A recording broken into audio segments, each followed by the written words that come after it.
June 26, 1944. The road into Cherbourg was still smoking. 3 weeks after D-Day, the Allied push across Normandy had chewed through hedgerows and stone villages and the bodies of young men on both sides. The smell of cordite and something worse hung over everything. Supply trucks rolled past craters, medics worked in the open, and somewhere ahead, behind walls of reinforced concrete and coils of barbed wire, a German garrison was deciding whether to die or surrender. Most of them, in their bones, already knew the answer. They just needed someone to say it out loud. That was the job. The vehicle that pulled to a stop beneath the walls of the Cherbourg arsenal that morning looked nothing like a weapon. It was an M3A1 white scout car. American-built, half-tracked, about the size of a large truck, with 10 horn-shaped loudspeakers bolted in rows across its roof. No cannon, no machine gun mounted forward. The only thing pointing toward the enemy was sound. Inside, 4 men sat in the close heat of the cabin.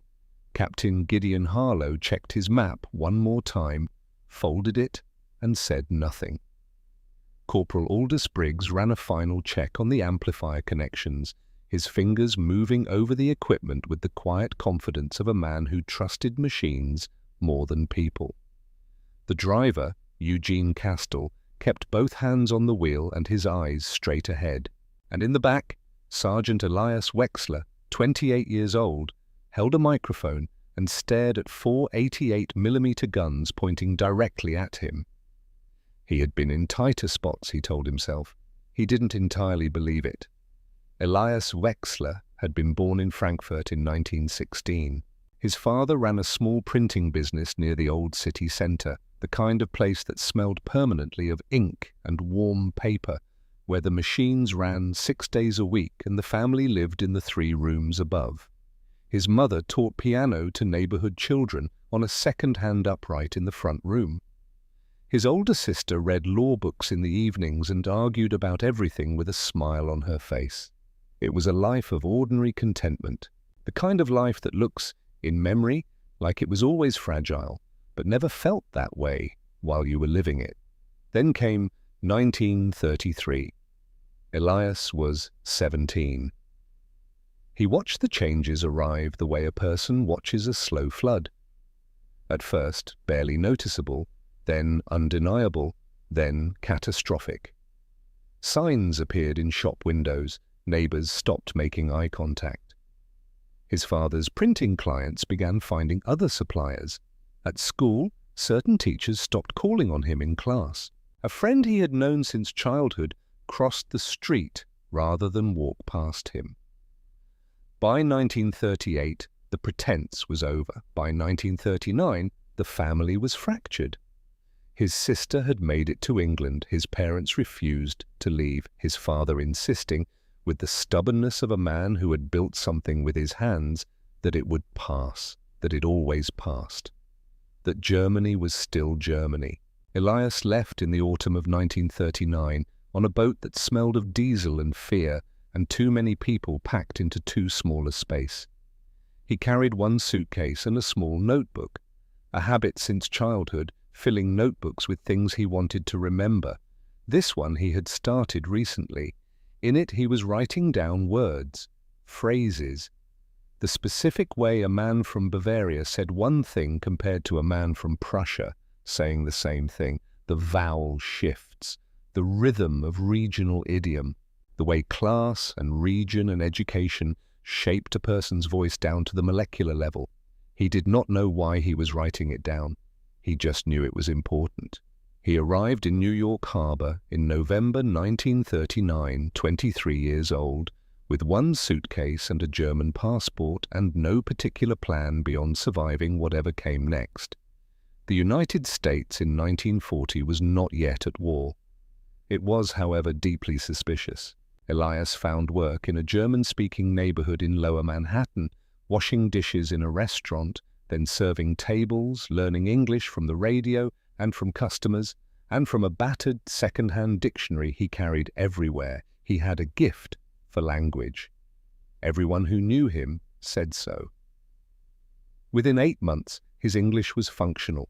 Within a year, it was fluent. Within 18 months, he was dreaming in it, but the passport was still German. When the FBI began monitoring immigrant communities in the spring of 1940, Elias Wexler's name went onto a list. Not because he had done anything wrong, not because anyone suspected him of anything specific, simply because the document that said who he was had an eagle and a swastika stamped on the cover. He was called in for questioning twice. The second time, the agent across the table explained with bureaucratic patience that individuals of his background and documentation status were being considered for relocation to internment facilities. For their own protection, the agent said, for the security of the nation. Elias sat very still and said nothing. He thought about his father's printing shop, about signs in windows, about a friend crossing the street. He thought, I have been here before. The internment never came. The bureaucracy moved slowly enough, and Pearl Harbor in December 1941 shifted priorities dramatically enough that his case file was never acted upon. But the experience left something in him, a cold clarity about exactly where he stood. He was not American, he was not German. He was the man from nowhere, trusted by no one. Which meant he had nothing left to lose by volunteering. He walked into the Army recruiting office in January 1942 and placed his German passport on the desk. The sergeant behind the desk stared at it for a long moment. You speak German, he finally said. It was not a question. Like a native, Elias said, because I am one. They put him in a labor unit first. This was standard procedure for men in his situation, the enemy aliens who had volunteered but could not yet be trusted with weapons or clearance. He dug ditches, he built roads, he moved equipment from one place to another and asked no questions. He watched the men around him and learned the rhythms of American military life, the dark humor, the complaints about food, the fierce loyalty to small groups. He kept filling his notebook. The transfer to the psychological warfare branch came in the spring of 1943 through a process he never fully understood. A recommendation from someone who had heard him speaking German to another refugee. A form routed to an officer he had never met. A train ticket to a facility in England. He arrived to find a collection of people who looked like no military unit he had ever seen. Academics, journalists, a former theater director, a radio announcer from Berlin, men who spoke languages in accents so precise they could pass as natives anywhere in the German-speaking world. Men like him. Captain Gideon Harlow ran the unit with the quiet authority of a man who had thought carefully about exactly what he was doing and why. Medium height, thinning hair, a habit of pausing before he spoke that some people mistook for slowness. He was not slow, he simply did not say anything he had not already finished thinking. The interview he conducted with Elias was not long. He asked about Elias's background, he asked about his language skills. He asked technical questions about regional German dialects and listened carefully to the answers. Then he set down his pen and looked at Elias directly. I want to ask you something personal, he said. You can decline to answer. Elias waited. The men you will be broadcasting to, Harlow said. They are the same men, or men exactly like the men, who destroyed your family's life, drove you out of your home, may have done worse to people you love. He paused. Can you speak to those men without hatred in your voice? The room was very quiet. Elias thought about his father's shop, about the notebook in his pocket, about 4 years of washing dishes in a country that didn't entirely want him either. I don't know, he said. Harlow studied him for a moment, then nodded slowly and wrote something on the paper in front of him. Good, he said. That's the right answer. The training lasted 4 months. Harlow drilled into every man in the unit a single operating principle: which he called, with deliberate simplicity, the strategy of truth. Every statement made over the loudspeakers had to be factually accurate. Every piece of information shared with the enemy had to be verifiable. Every claim about their tactical situation had to be true. Not approximately true. True, because the men on the other side of that microphone were not civilians. They were combat veterans who had received incorrect information from their own officers for years, who had developed instincts for when someone was lying. One false statement and you lost them forever. You are not trying to convince them of anything, Harlow told the unit. You are not trying to change their minds. These men already know the war is lost. They have known it, most of them, for months. They are not holding on because they believe in victory. He let that sit. They are holding on because nobody has given them permission to stop. Elias thought about that for a long time afterward. He thought about what it meant to know something true and be unable to act on it. He thought about his father, standing in a printing shop in Frankfurt in 1939, surely knowing, and still refusing to move. He understood for the first time what the microphone was actually for. It was not a persuasion device, it was not a trick, it was an opening that already existed in a man's mind, one he had been standing in front of for months, unable to move because moving meant admitting the thing he most feared to admit. The broadcast was someone walking up beside him and quietly saying, "It is all right. You already know. You can go." The M3A1 scout car was not comfortable, not quiet, and not fast. The 10 loudspeakers mounted on its roof gave it the appearance of some impractical mechanical porcupine. The amplifier system could push 250 watts of sound, far more than American equipment of the same period, and in favorable terrain could project a human voice clearly across more than 3 kilometers.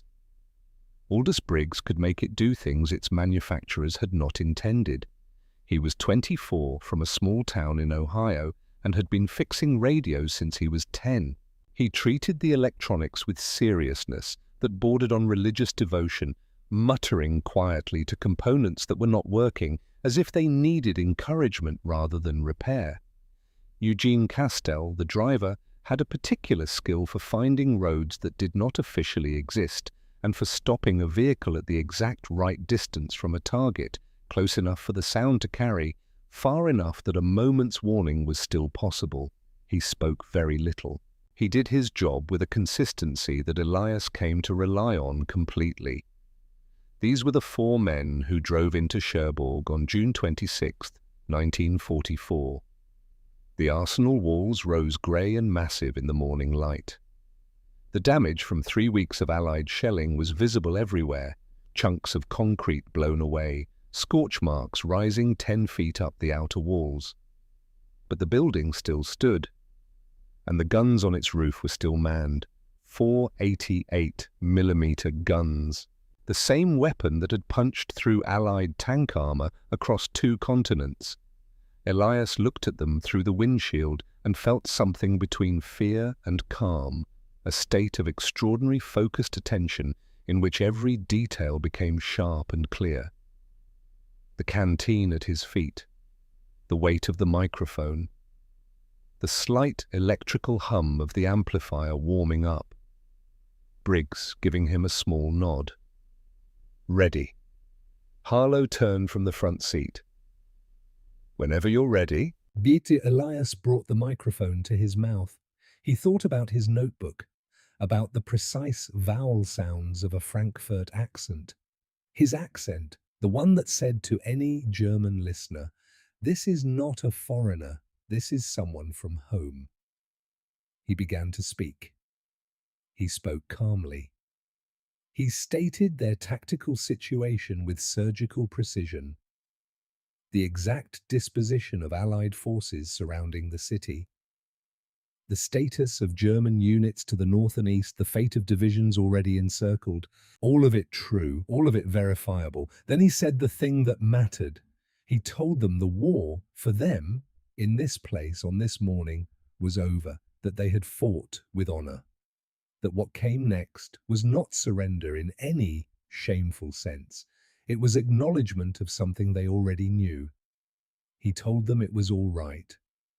Then he waited. The 88mm guns on the arsenal roof remained perfectly still.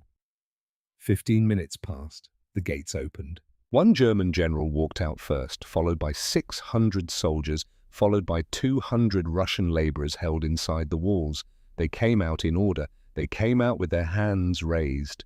They came out into the morning light of Normandy, and they kept coming. Elias set down the microphone. He sat in the back of the scout car and looked at his hands for a long moment. Then he climbed out, walked 6 steps to the side of the road, and was quietly sick in the ditch. Harlow appeared beside him a moment later, said nothing, held out the canteen. Elias took it, rinsed his mouth, and stood up straight. He looked at the line of men still filing out of the arsenal gates. 600 soldiers, a general, 200 civilians, all of them alive. All of them alive because of a microphone and a man who had learned in a small notebook how to sound like he was from home. He thought of his father. He thought, I am just getting started. The war did not pause to let a man collect himself. By nightfall on June 26th, the scout car had moved twice. By morning it had moved again. The front was not a line so much as a living thing, contracting and expanding, dissolving in one place and hardening in another. Elias slept in the vehicle when he could, ate when food appeared, and spent the hours between operations doing the only thing that settled his mind. He wrote in his notebook, new phrases, new observations. The way a Bavarian sergeant spoke under pressure differently than a Prussian officer under the same conditions.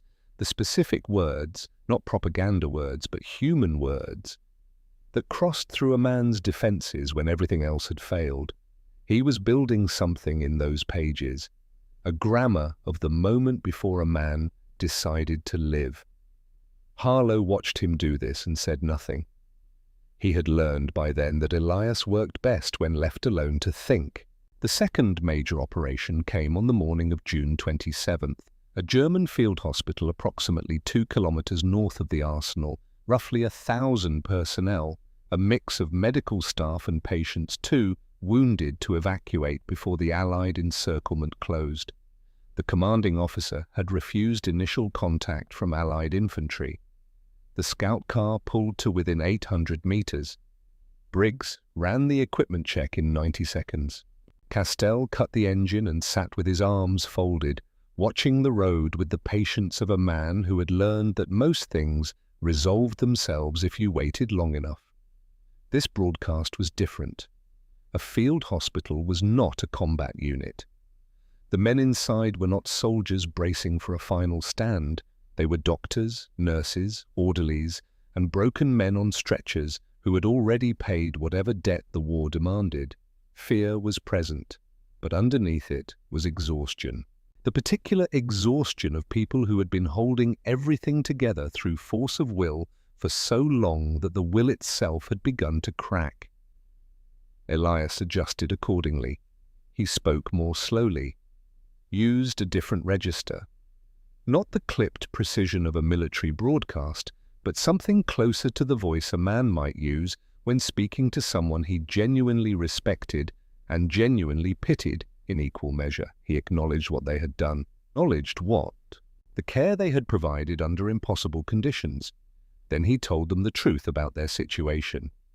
40 minutes later, a colonel walked out with nearly 1,000 people behind him, patients on stretchers, surgeons in blood-stained coats, nurses who had not slept in 2 days.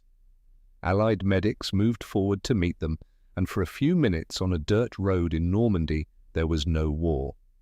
Just people taking care of other people. Harlow wrote in his log, Unit 7, June 27th, approximately 980 personnel, 0 casualties. Then came the engagement that the unit's records would later describe in language so dry it almost concealed how extraordinary it actually was. A separate, fortified position west of the city. 200 men, dug into a farmhouse complex. The German commanding officer had made contact through a field telephone, and his message had been passed to Harlow. As unusual, the officer wanted to surrender, but he had a problem. He had told his men they would fight to the last. He had told Berlin the same. An officer who had publicly committed to fighting to the last and then walked out without visible cause faced consequences beyond military discipline. His family was in Dresden. He needed, in the language of the message, to have fought. The request moved up the chain with some embarrassment. Could Allied forces fire on their position before the surrender? Something visible, something that said, "We resisted, we were overwhelmed, we had no choice." There were no artillery units in position, no air support available. What existed after an inventory conducted by 3 increasingly baffled soldiers going through every vehicle in a 100-meter radius was 4 smoke grenades. White phosphorus. The kind used for signaling. Elias looked at them sitting in a row on the hood of the scout car. He looked at Harlow. Harlow said nothing for a long moment. Then, "Your call." Elias picked up all 4 grenades, walked 200 meters across a harvested cornfield with the dry stalks crunching under his boots, and threw them one by one into the far end of the field. White smoke erupted against the grey sky. It looked from a distance like nothing particularly decisive. He walked back, picked up the microphone. He broadcast for 3 minutes, describing the Allied pressure now committed against their position. He kept his voice level. He stated only what was observable. He did not say anything that was not, in some technical sense, real. 2,000 German soldiers came out of that farmhouse complex with their hands raised.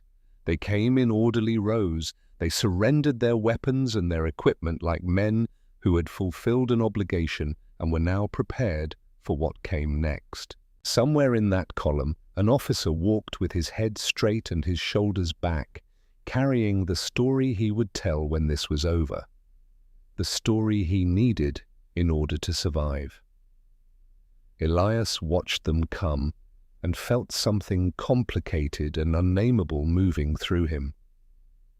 Some things required more distance before they could be turned into words. The summer burned into autumn. The unit moved through France, into Belgium, into the Netherlands. Operations accumulated, 100 broadcasts, 100 different positions, 100 different calculations about distance and tone, and exactly what piece of truth would find the crack in a specific man's specific wall on a specific morning.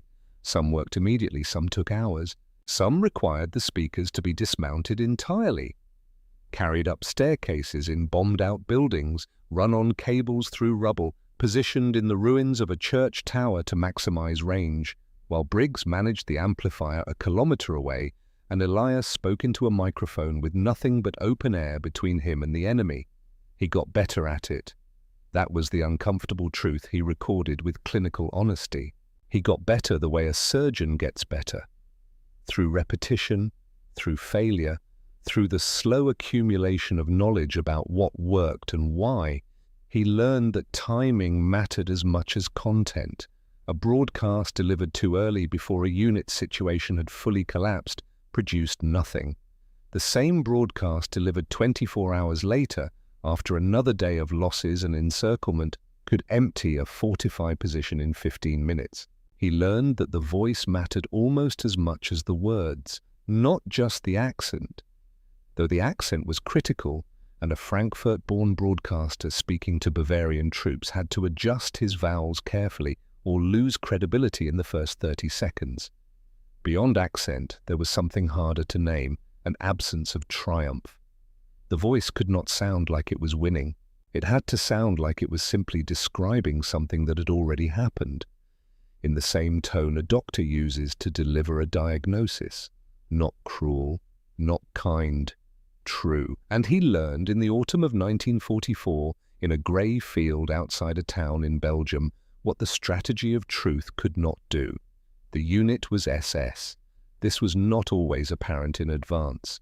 The briefings described troop concentrations and force estimates, but the specific character of a unit, its ideological composition, the particular quality of its commitment, was not always known until you were already there. Elias knew within 2 minutes. He had done it enough times to feel the difference between a silence that was listening and a silence that was closed. The first had texture, an attentiveness, a held breath, the quality of a man standing still because he was processing something that mattered. The second was different, harder, like speaking into a wall. He broadcast for 40 minutes. He used every approach he had. He adjusted tone, register, content. He cited their casualties, their encirclement, the fate of the units on their flanks. He gave them facts with the precision of a man who had nothing to prove. Nobody came out. The artillery unit behind them completed the work the microphone could not. Elias sat in the scout car afterward and looked at his notebook without writing anything. Harlow left a folded map on the seat beside him, the next operation's terrain. No words, no canteen, just the map and the message it carried. Tomorrow exists. That was the only comfort he offered. It was the right one. Elias looked at it for a long time. Then he picked up his pen and wrote, "Strategy of truth only works on men who still want to live. With those who have chosen death for an idea, no voice reaches. Remember this, do not blame the voice." 3 weeks later, somewhere in the Netherlands, a mortar round landed close enough to punch 3 fragments through the rear panel of the scout car. None of the crew was hit, but the amplifier took 2 pieces of shrapnel directly, and when Briggs opened the casing, his expression said everything before he spoke. "I can fix it," he said, "but not tonight." The operation was scheduled for morning. Elias looked at the damaged equipment, then at Briggs. "Show me what needs to be done." They worked through the night by flashlight, Briggs directing and Elias executing, pulling components from a spare radio unit they had been carrying for 3 months without needing. The repairs were not clean or elegant. When Briggs powered the system up at 0430, the output was distorted. A rough, slightly metallic quality that sat under the voice like interference. Elias tested it, spoke a few sentences, listened. It was not good. It was functional. "It'll do," he said. The broadcast that morning ran for 22 minutes. The distortion forced him to slow his delivery and enunciate every syllable, which gave his voice an unusual cadence, deliberate, almost meditative, something stripped of everything except the content. 300 German soldiers came out before the broadcast was half finished. Castell observed afterward, without looking up from the engine he was checking, that maybe the bad sound had helped, made it feel like something real coming through, not a performance, just a man saying a true thing over a failing radio. Elias thought about that for a long time. Then he wrote it down. April 12, 1945. The war in Europe had 3 weeks left, though no one knew that with certainty yet. What they knew was that the German lines were dissolving, not withdrawing, not repositioning, but ceasing to exist as coherent structures. The maps changed faster than the briefings could track. Elias had broadcast 41 times since Cherbourg. He had stopped counting prisoners after the number passed 4,000, not from indifference, from the understanding that counting was the wrong measure. The right measure was something harder to quantify. The number of mornings that had not become massacres, the number of men who had gone home to someone. He was thinner than he had been in Normandy. They all were. The winter had stripped everything unnecessary from all of them. Weight, sentiment, the small luxuries of certainty that a man carries into a war before the war teaches him to set them down. He still had his notebook. It was nearly full. The briefing came on the morning of April 13th, delivered by a British liaison officer who spread his map on the hood of the scout car in the grey early light and pointed to a location in Lower Saxony, southeast of Hamburg. He said the name, Bergen-Belsen. Elias had heard it. Everyone in the psychological warfare network had been receiving fragments about the camp system for months, pieces assembling into a picture so far outside normal comprehension that the mind kept reaching for alternative interpretations. Labor facility, transit camp, the bureaucratic language that the mind grasped because the alternative was something it could not process and continue to function. The British officer did not use that language. He described what reconnaissance had reported in flat, professional sentences, pausing occasionally to look at the map rather than the men around him. Estimated 60,000 prisoners still inside the wire. Typhus, extreme malnutrition, mass graves. The camp guards had contacted British forces to negotiate a handover, not from conscience but from fear of what was coming. Formal entry was scheduled for April 15th. Unit 7 would be among the first formations through the gates. Your equipment will be used to communicate with the prisoner population, the officer said. Multiple languages. Primary concern is containment. Typhus moves with the people who carry it. Secondary concern is basic information. Who is in control, what is coming, what they should do. He looked at Elias. You understand the challenge? Elias understood. He had spent 8 months learning to speak to men who did not trust him, men who had built walls of suspicion and ideology, men who had to be approached with absolute precision. What he had not done was speak to people who had been systematically destroyed, not defeated. Destroyed. There was a difference, and the difference was everything, and he lay awake the night of April 14th, working through it in the dark, with his notebook on his chest and nothing written on the page. Harlow found him there at 0300, sitting against the wheel of the scout car. He sat down beside him without a word. After a long time, Elias said, "The strategy of truth assumes the listener is intact, that they can receive information and evaluate it." Harlow was quiet. "What do you do when the listener has been taken apart, when everything around them, every day, every deprivation, has taught them that nothing is true and no one can be trusted?" The question stayed in the cold air. Harlow said, "You tell them the truth anyway, because it's the only thing you have, and you say it as many times as it takes." He stood, brushed off his jacket, and walked back to the vehicle. Elias sat with that for a long time. April 15th, 1945. The gates of Bergen-Belsen opened at 1100 hours. Elias had been in bombed cities. He had developed, over 8 months of frontline service, the psychological armor that soldiers build. Not indifference, but a controlled distance between what the eyes saw and what the mind processed in the moment, reserving the full weight of things for later, when there was time to carry them properly. Bergen-Belsen took that armor apart. He did not write about what he saw. Not that day, not for a long time afterward. What he recorded instead were logistics, operational details, the placement of speakers, the sequence of broadcasts, the practical facts of what Unit 7 did in the hours after the gates opened, as if the discipline of documentation was the only thing keeping the pen moving. Briggs mounted 2 horn speakers on a post near the main gate, running cables back to the amplifier in the scout car. He worked with focused silence.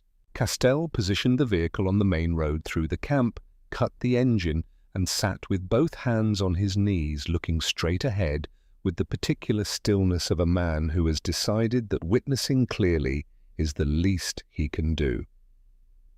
Harlow looked at Elias. Elias picked up the microphone. He spoke first in German.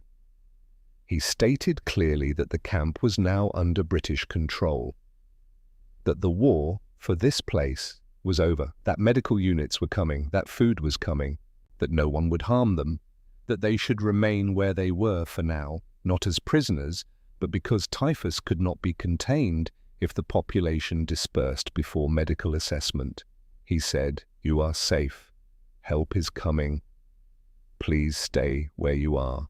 Then French, Polish, Dutch, Hungarian. His voice moved between the wooden barracks and the open ground. It reached whatever it reached, and nothing moved. He had felt before the silence of men who had chosen not to listen. That silence pushed back. It had hostility in it. This silence was different.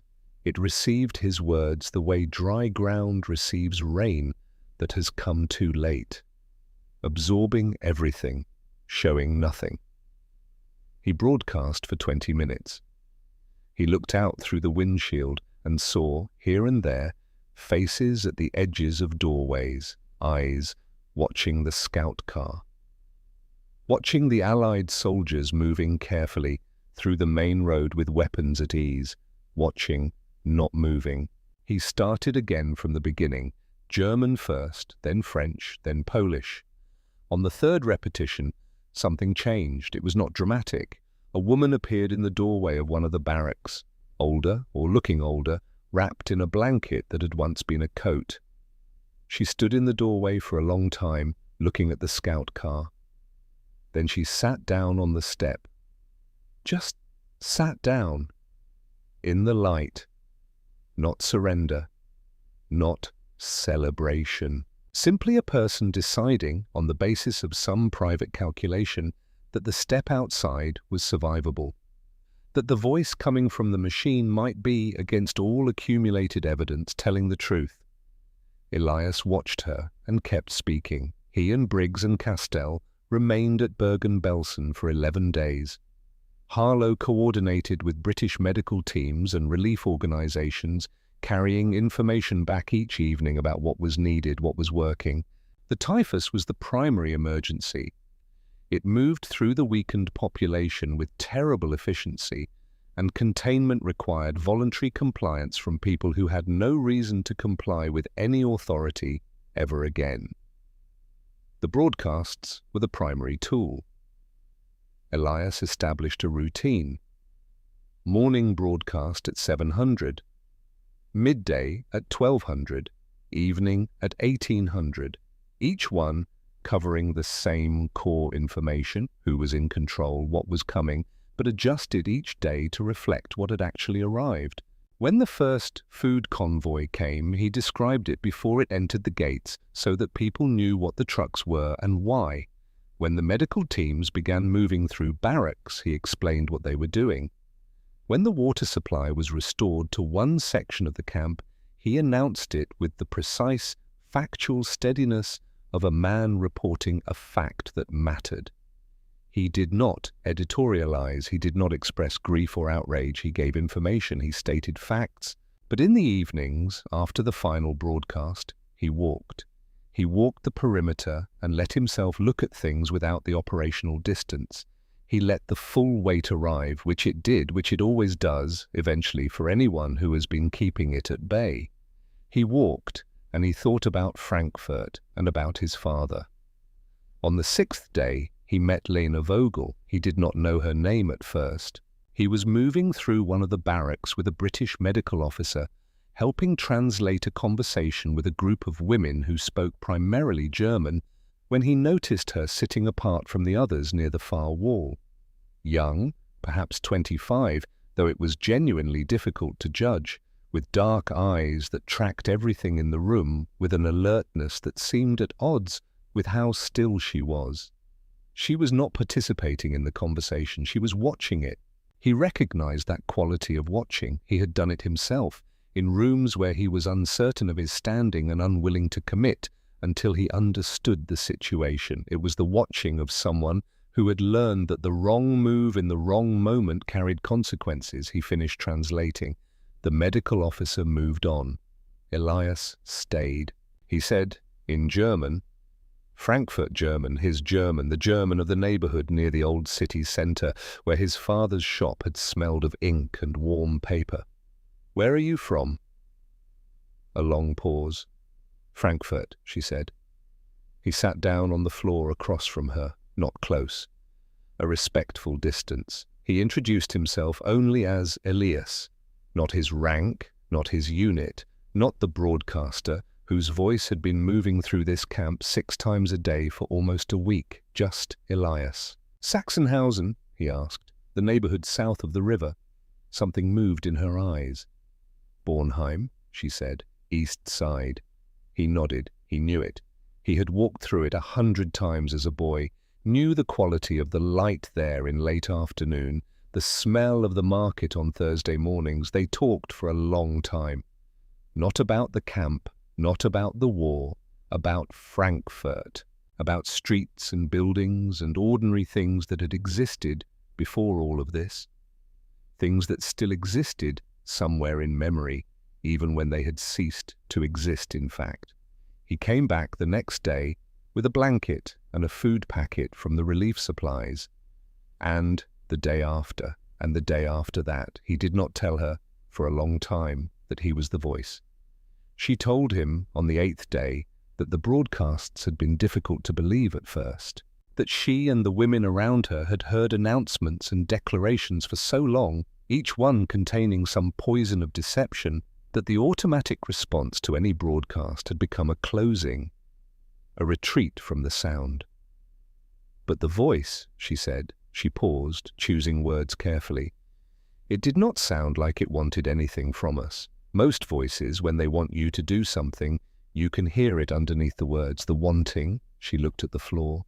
"This one just sounded like someone saying a true thing." Elias was quiet. "I think that was the intention," he said. She looked at him. He told her. The war in Europe ended on May the 8th, 1945. Elias heard the announcement over the radio in the scout car, sitting in the front seat with the door open, the spring air moving through the vehicle. Briggs was working on something in the back. Castell sat on the hood eating an apple with the serenity of a man who had driven through 9 months of war without once asking where they were going next, and who was now simply still alive, and found that sufficient. Elias sat with the radio for a long time after the announcement ended. He thought about Cherbourg, about the field hospital, about the phosphorus smoke over the cornfield and 2,000 men walking out in orderly rows, about the Belgian field and the silence that would not open, about Bergen-Belsen and the woman who had sat down on the step in the light. He thought about his father's printing shop. He opened his notebook to the last written page and read what was there. The most recent entry, written 3 days earlier. The voice that has nothing to prove and nothing to sell is the only voice that reaches anyone. Everything else is noise. He turned to the next blank page, wrote one line, "It is over," closed the notebook. He testified at Nuremberg in the autumn of 1945. He provided documentation, translations, analysis of Wehrmacht communications the psychological warfare branch had archived. He sat in a formal room and answered questions in 3 languages with the same level delivery he had used for every broadcast, giving only what was true, giving it completely, without embellishment, stating facts, opening whatever could still be opened. He cried once, alone in a corridor outside the courtroom, and then he went back in and continued. He married Lena Vogel in Frankfurt in the spring of 1946. The ceremony was small. Harlow attended and shook Elias's hand and said nothing, which was exactly right. Briggs sent a telegram from Ohio.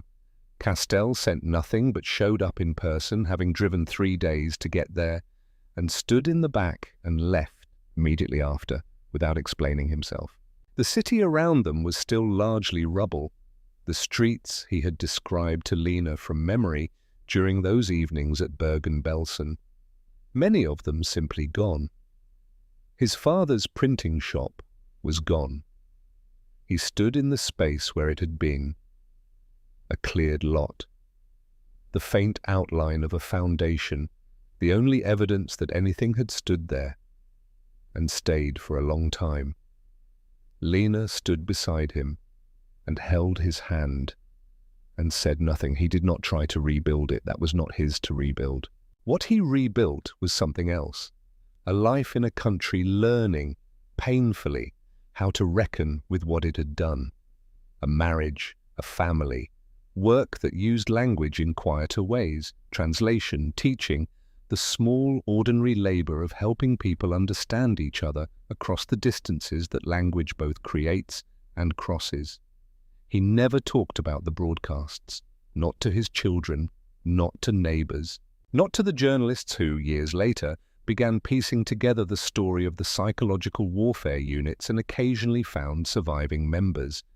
He talked about Frankfurt before the war, his father's shop and his mother's piano and his sister who had made it to England, the ordinary life that had been his before everything changed, which had shaped him more than anything that came after. A journalist found him in 1994 working on a retrospective of the wartime psychological operations. Elias agreed to one conversation, 1 hour, no photographs.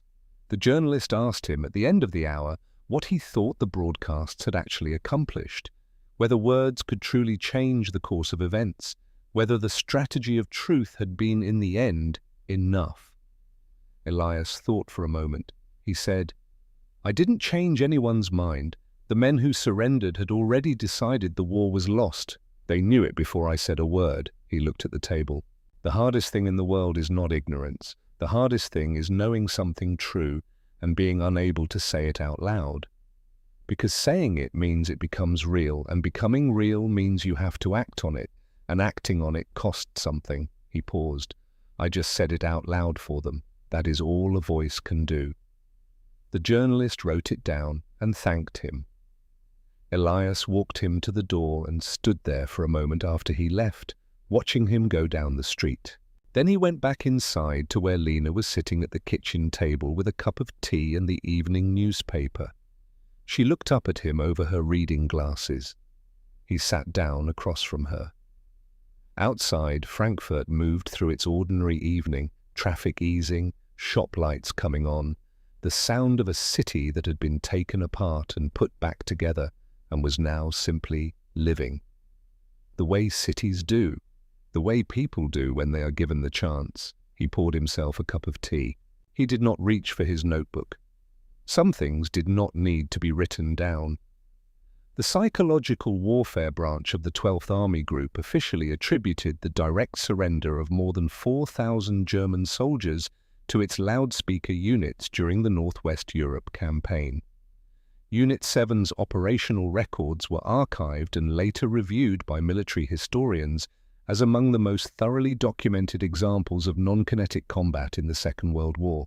The 15th Psychological Operations Group, established after the 1991 Gulf War, deliberately chose its number as next in sequence after the wartime units. The purpose had not changed, only the medium had.